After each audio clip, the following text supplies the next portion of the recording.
ರಾಜ್ಯದಲ್ಲಿ ಮಿತಿಮೀರಿರುವ micro finance ಹಾವಳಿ ಕುರಿತಾಗಿ ಪಬ್ಲಿಕ್ ಟಿವಿ ನಿರಂತರ ವರದಿಯನ್ನ ಪ್ರಸಾರ ಮಾಡಿತು. ಇದರ ಬೆನ್ನಲ್ಲೇ ಪಬ್ಲಿಕ್ ಟಿವಿಯ ಬಿಗ್ ಇಂಪ್ಯಾಕ್ಟ್ ಸಾಲಗಾರರಿಗೆ ಕಿರುಕುಳ ಕೊಡ್ತಾ ಇದ್ದ ಬ್ರಾಂಚ್ ಮ್ಯಾನೇಜರ್ನನ್ನ ಅರೆಸ್ಟ್ ಮಾಡಲಾಗಿದೆ.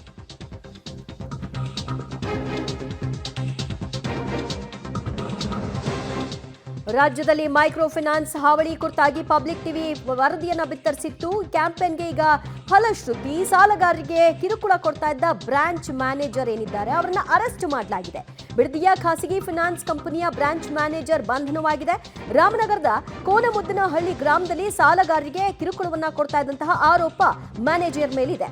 ಸಾಲ ಕಟ್ಟುವಂತೆ ಅವಾಚ್ಯ ಶಬ್ದಗಳ ಬಳಕೆಯನ್ನ ಮಾಡ್ತಾ ಇದ್ರು, ಬೆದರಿಕೆಯನ್ನ ಹಾಕ್ತಾ ಇದ್ರು, ನಮಗೆ ಜೀವಿಸ್ಲಿಕ್ಕೂ ಕೂಡ ಸಾಧ್ಯವಾಗ್ತಾ ಇಲ್ಲ ಅಂತ ಹಲವಾರು ಮಂದಿ ಮನೆಗೆ ಬೀಗ ಹಾಕೊಂಡು ಮನೆಯನ್ನೇ ತೊರೆದು ಬಿಟ್ಟಿದ್ದಂತಹ ಪ್ರಕರಣ ಇದು. ರಾಮನಗರ ಗ್ರಾಮಾಂತರ ಪೊಲೀಸ್ ಠಾಣೆಗೆ ದೂರನ್ನ ಕೊಟ್ಟಿದ್ರು ಸಾಲಗಾರರು.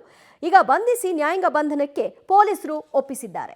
ಮೈಕ್ರೋ ಫೈನಾನ್ಸ್ ಹಾವಳಿಯಿಂದ ಏನು ಹೆಚ್ಚಿನ ತೊಂದರೆಯಾಗಿ ಈಡಾಗ್ತಿದ್ದಾರೆ ಜನರು ಅಂತ ಏನು ಕಂಟಿನ್ಯೂಸ್ ಆಗಿ ಮೀಡಿಯಾಗಳಲ್ಲಿ ಪೇಪರ್ಗಳಲ್ಲಿ ಆರ್ಟಿಕಲ್ಸ್ ಬರ್ತಿತ್ತು. ಅದ್ರ ಪ್ರಯುಕ್ತ ನಾವು ಮೈಕ್ರೋ ಫೈನಾನ್ಸ್ ಅವರನ್ನೆಲ್ಲ ಕರೆದು ಒಂದು ಮೀಟಿಂಗ್ ಮಾಡಿದ್ದೀವಿ. ಜೊತೆಗೆ ಬ್ಯಾಂಕ್ ಅಧಿಕಾರಿಗಳು ಮ್ಯಾನೇಜರ್ಸ್ಗಳ ಜೊತೆ ಸೇಫ್ಟಿ ರಿಲೇಟೆಡ್ ಒಂದು ಮೀಟಿಂಗ್ ಮಾಡಿದ್ದೀವಿ ಕೂಡ. ಎಲ್ಲರಿಗೂ ನಾವು ಒಂದು ಸೇಫ್ಟಿ ಆಸ್ಪೆಕ್ಟ್ಸ್ ಬಗ್ಗೆ ಅವ್ರಿಗೆ ತಿಳುವಳಿಕೆ ಹೇಳಿದ್ದೀವಿ ಮತ್ತು ಅದನ್ನೆಲ್ಲ ಪಾಲನೆ ಮಾಡಬೇಕು ಅಂತ ಕೂಡ ಹೇಳಿದ್ದೀವಿ. ಜೊತೆಗೆ ಮೈಕ್ರೋ ಫೈನಾನ್ಸ್ ಅವ್ರದ್ದು ಏನಿದೆ, ಯಾವ ರೀತಿ ಅದು ವರ್ಕಿಂಗ್ ಇದೆ ಮತ್ತು ಯಾರಿಗೂ ತೊಂದರೆ ಆಗಕೂಡ್ದು ನಿಮ್ಮಿಂದಾಗಿ ಅಂತ ಅವ್ರಿಗೆ ಎಚ್ಚರಿಕೆ ಕೊಟ್ಟಿದ್ದೀವಿ.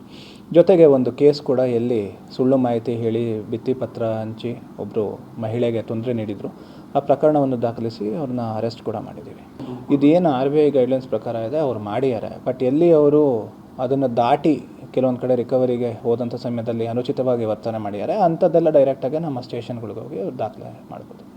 ಯೂಶಲಿ ಪಬ್ಲಿಕ್ ಸೇಫ್ಟಿ ಆ್ಯಕ್ಟ್ ಪ್ರಕಾರ ಏನಿದೆ ಅದ್ರ ಬಗ್ಗೆ ನಾವು ಅವ್ರಿಗೆ ಮಾಹಿತಿ ನೀಡಿದ್ದೀವಿ. ಪಬ್ಲಿಕ್ ಸೇಫ್ಟಿ ಆ್ಯಕ್ಟನ್ನು ಅವರು ಫಾಲೋ ಮಾಡಬೇಕು ಅಂತ. ಜೊತೆಗೆ ಅಷ್ಟೇ ಅಲ್ಲದೆ ಅವರು ಇನ್ನೂ ಹೆಚ್ಚಿನ ಮುಂಜಾಗ್ರತೆಯನ್ನು ವಹಿಸಬೇಕು ಅನ್ನೋದನ್ನು ಕೂಡ ಅವ್ರಿಗೆ ತಿಳುವಳಿಕೆ ನೀಡಿದ್ದೀವಿ. ಮನೆ ಬಾಗಿಲಿಗೆ ಚೀಟಿ ಅಂಟಿಸೋದು, ನೋಟಿಸ್ ಕೊಟ್ಟಿಲ್ಲ ಅಂದರೆ ಮನೆ ಖಾಲಿ ಮಾಡಿಸ್ತೀವಿ ಅನ್ನೋದು, ಅವಾಚ್ಯ ಶಬ್ದಗಳಿಂದ ನಿಂದಿಸೋದು, ಹೀಗೆ ವಿಪರೀತವಾದಂತಹ ಹಾವಳಿಗೆ ಒಳಗಾಗಿದ್ರು. ಅದಾದ ನಂತರದಲ್ಲಿ ಪಬ್ಲಿಕ್ ಟಿವಿ ಈ ಸುದ್ದಿಯನ್ನು ಬಿತ್ತರ ಮಾಡಿತ್ತು. ಈಗ ಜಿಲ್ಲಾಧಿಕಾರಿಗಳು ಈ ಕುರಿತಾಗಿ ಆಕ್ಷನ್ ಅನ್ನು ತೆಗೆದುಕೊಂಡಿದ್ದಾರೆ. ಪೊಲೀಸರು ಆ ವ್ಯಕ್ತಿಯನ್ನ, ಮ್ಯಾನೇಜರ್ನನ್ನ ಅರೆಸ್ಟ್ ಸಹ ಮಾಡಿದ್ದಾರೆ. ಮತ್ತಷ್ಟು ಮಾಹಿತಿ ಕೊಡ್ತಾರೆ ನಮ್ಮ ಪ್ರತಿನಿಧಿ ವಿನಯ್. ಪಬ್ಲಿಕ್ ಟಿವಿಯ ಬಿಗ್ ಇಂಪ್ಯಾಕ್ಟ್, ಈಗ ಮ್ಯಾನೇಜರ್ನ ಅರೆಸ್ಟ್ ಮಾಡಲಾಗಿದೆ. ಈ ಪ್ರಕರಣದಲ್ಲಿ ಮ್ಯಾನೇಜರ್ನ ಹೊರತಾಗಿ ಇನ್ಯಾರೆಲ್ಲ ಭಾಗಿಯಾಗಿದ್ದಾರೆ ಅಂತ ಆರೋಪಿಸಲಾಗ್ತಾ ಇದೆ.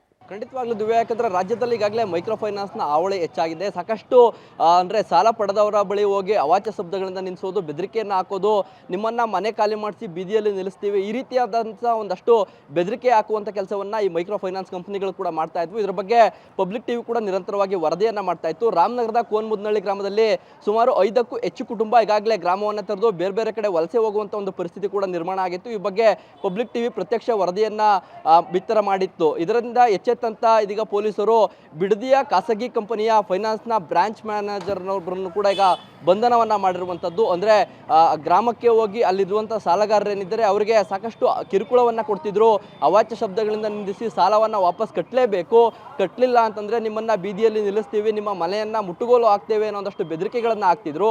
ಈ ಬಗ್ಗೆ ಗ್ರಾಮಾಂತರ ಪೊಲೀಸ್ ಠಾಣೆಯಲ್ಲಿ ದೂರು ಕೂಡ ದಾಖಲಾಗಿತ್ತು. ಎಚ್ಚೆತ್ತಂಥ ಪೊಲೀಸರು ಇದೀಗ ಫೈನಾನ್ಸ್ ಕಂಪ್ನಿಯ ಬ್ರಾಂಚ್ ಮ್ಯಾನೇಜರನ್ನು ಬಂಧನವನ್ನು ಮಾಡಿದ್ದಾರೆ. ಜೊತೆಗೆ ಯಾರು ಏಜೆಂಟರ್ಗಳಿದ್ರು, ಅಂದರೆ ಈ ಫೈನಾನ್ಸ್ ಕಂಪ್ನಿಯ ಒಂದಷ್ಟು ಏಜೆಂಟರ್ಗಳೇನಿರ್ತಾರೆ ಪ್ರತಿನಿತ್ಯ ಮನೆಗಳ ಹತ್ರ ಹೋಗಿ ಕಿರುಕುಳವನ್ನು ನೀಡ್ತಿದ್ರು, ಅವರೆಲ್ಲರನ್ನು ಕೂಡ ಠಾಣೆಯಲ್ಲಿ ಕರೆಸಿ ಅವ್ರಿಗೆ ಅಂದರೆ RBI ಗೈಡ್ಲೈನ್ಸ್ ಏನಿದೆ ಅದನ್ನು ಮೀರಿ ಅವರಿಗೆ ದಬ್ಬಾಳಿಕೆ ಹಾಕುವಂತಿಲ್ಲ ಅನ್ನೋದಷ್ಟು ಸಲಹೆ ಸೂಚನೆಗಳನ್ನು ಕೂಡ ಇದೀಗ ನೀಡಿರುವಂಥದ್ದು. ಜೊತೆಗೆ ಯಾರು ಬ್ರಾಂಚ್ ಮ್ಯಾನೇಜರು ಅವಾಚ್ಯ ಶಬ್ದಗಳಿಂದ ನಿಲ್ಲಿಸಿದ್ರು ಆ ಬ್ರಾಂಚ್ ಮ್ಯಾನೇಜರನ್ನು ಕೂಡ ಇದೀಗ ಬಂಧನವನ್ನು ಕೂಡ ಮಾಡಿರುವಂಥದ್ದು. ದಿವ್ಯಾ, ಥ್ಯಾಂಕ್ ಯು ವಿನಯ್ ನಿಮ್ಮಲ್ಲ ಮಾಹಿತಿಗೆ.